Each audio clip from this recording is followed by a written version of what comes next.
Selamat malam saudara yang dikasihi Tuhan. Malam hari ini renungan malam akan hadir kembali dari Pendeta Dr. Erastus Sabdono dengan tema Dilepaskan bagi Tuhan. Bersama saya, Yohana Ibrahim. Ciri dari seorang yang benar-benar hidup beriman dalam Tuhan Yesus adalah makin menghayati dan menerima bahwa segala sesuatu yang dimilikinya adalah milik Tuhan. Dengan demikian, ia tidak merasa berhak menggunakan sesuka hatinya sendiri. Segala sesuatu yang dilakukan dengan hartanya selalu hanya untuk kepentingan pekerjaan Tuhan. Memang demikianlah kenyataannya, bahwa kita telah dibeli oleh Tuhan Yesus dengan harga yang lunas dibayar. Dan bahwa kita dan apa yang ada pada kita bukan milik kita sendiri. 1 Korintus 6 ayat 19-20. Ini adalah konsekuensi penebusan yang diterima oleh orang percaya. Bukan hanya menerima pembebasan dari hukuman akibat perbuatan dosa, tetapi juga menjadi milik Tuhan. Banyak orang Kristen tidak mengerti atau tidak mau mengerti hal ini. Kalau keadaan ini berkepanjangan, maka seseorang bisa pada level tidak pernah dapat dimiliki oleh Tuhan.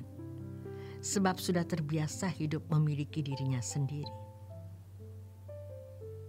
Penebusan membuat seseorang menjadi milik Tuhan sepenuhnya. Tetapi faktanya, bahwa orang Kristen yang ketika harta dan uangnya semakin banyak, maka semakin besar dan mewah rumahnya, semakin mewah mobilnya, semakin branded barang-barangnya, dan semakin berkilau perhiasannya. Dengan demikian, biasanya dirinya semakin merasa berharga di mata manusia. Dari hal ini timbul keangkuhan yang tidak terbatas. Mengapa ia berbuat demikian? Sebab ia merasa berhak atas segala sesuatu yang ada padanya. Jika sudah demikian, maka Tuhan pun tidak ia hormati sama sekali. Orang tersebut bisa mengembalikan atau memberi persepuluhan kepada gereja.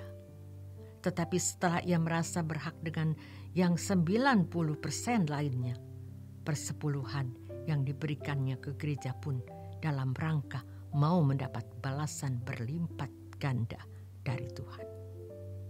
Ini sebenarnya bukan mau mengembalikan milik Tuhan, tetapi mau memperdaya Tuhan atau mengeksploitasi Tuhan, sebab memanfaatkannya. Orang yang benar-benar hidup beriman dalam Tuhan Yesus, yaitu mereka yang menerima penebusan oleh darah Yesus, pasti menunjukkan karakteristik seseorang pengelola, bukan seorang pemilik. Seorang pengelola adalah seorang manajer yang mengelola milik majikannya. Seorang pengelola milik Tuhan akan rela melepaskan apa yang ada padanya demi kepentingan Tuhan atau kemuliaan namanya. Karena memang semuanya juga bukan miliknya, tetapi semua harus dilakukan dalam komando majikan agungnya. Harus dipahami bahwa segala sesuatu yang ada pada kita adalah milik Tuhan yang dipercayakan kepada kita masing-masing. Segala sesuatu tersebut bukan hanya uang, tetapi seluruh kehidupan kita, yaitu tubuh, jiwa, dan roh kita. Di dalamnya termasuk semua potensi yang ada pada kita, waktu, dan lain sebagainya. Uang hanya sebagian kecil dari milik Tuhan yang dipercayakan kepada kita. Itulah sebabnya Tuhan Yesus menyebutnya sebagai perkara kecil. Lukas 16 ayat yang ke-10. Kalau masalah uang yang adalah perkara kecil, seseorang gagal setia kepada Tuhan, apalagi perkara besar. Setelah kita belajar hidup sebagai seorang pengelola milik Tuhan yang baik, kita dapat mengerti bagaimana gerak hidup orang yang belum benar-benar hidup beriman dalam Tuhan Yesus. Orang Kristen yang berkeberatan dimiliki oleh Tuhan mau memiliki dirinya sendiri. Sebab dengan demikian, mereka merasa bebas menggunakan apa yang mereka miliki untuk kepentingan dan kesenangan diri sendiri. Tuhan tidak dihargai secara patut, tetapi biasanya mereka tidak menyadari keadaan tersebut. Tentu saja, mereka tidak memiliki kegentaran yang proporsional terhadap Tuhan. Bahkan sering tanpa sadar, mereka meremehkan Tuhan. Liciknya, orang-orang seperti ini kalau ada di dalam masalah besar, kebutuhan yang mendesak barulah mengaku bahwa dirinya adalah milik Tuhan. Mereka mengaku milik Tuhan dikarenakan sedang membutuhkan berkat jasmani atau membutuhkan pertolongannya. Orang percaya yang mengakui dan menerima bahwa dirinya adalah milik Tuhan, memiliki kesediaan atas semua harta miliknya dipakai oleh Tuhan guna kepentingan pekerjaan Tuhan. Ia bersedia tanpa batas melepaskan segala sesuatu yang ada padanya bagi Tuhan. Roh Kudus pasti menuntun bagaimana mengelola milik Tuhan tersebut secara bijaksana sesuai dengan kehendak Tuhan. Tuhan juga pasti memberikan kepada orang percaya tersebut kepekaan untuk lebih mengerti kehendak dan rencananya. Hal ini dimaksudkan agar semua potensi yang ada padanya dan semua kekayaannya dapat menjadi efektif bagi pekerjaan Tuhan.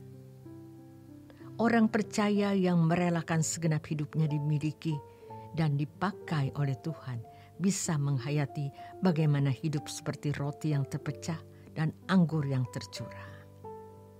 Dengan demikian, orang percaya tersebut dapat memiliki perasaan sepenanggungan beban dalam pekerjaan Tuhan. Orang-orang seperti ini dapat menderita bersama-sama dengan Tuhan Yesus. Menderita bersama-sama dengan Tuhan Yesus benarnya juga karunia. Sebab hanya orang-orang yang menderita bersama-sama dengan Tuhan yang akan dipermuliakan. Dalam hal ini harus dimengerti bahwa tidak semua orang Kristen akan dimuliakan bersama-sama dengan Tuhan Yesus, tetapi hanya mereka yang menderita bagi Tuhan.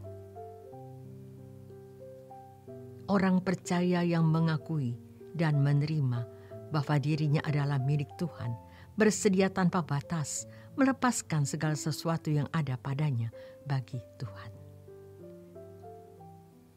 Terima kasih untuk kebersamaan Anda di Renungan Malam. Selamat beristirahat. Tuhan Yesus memberkati.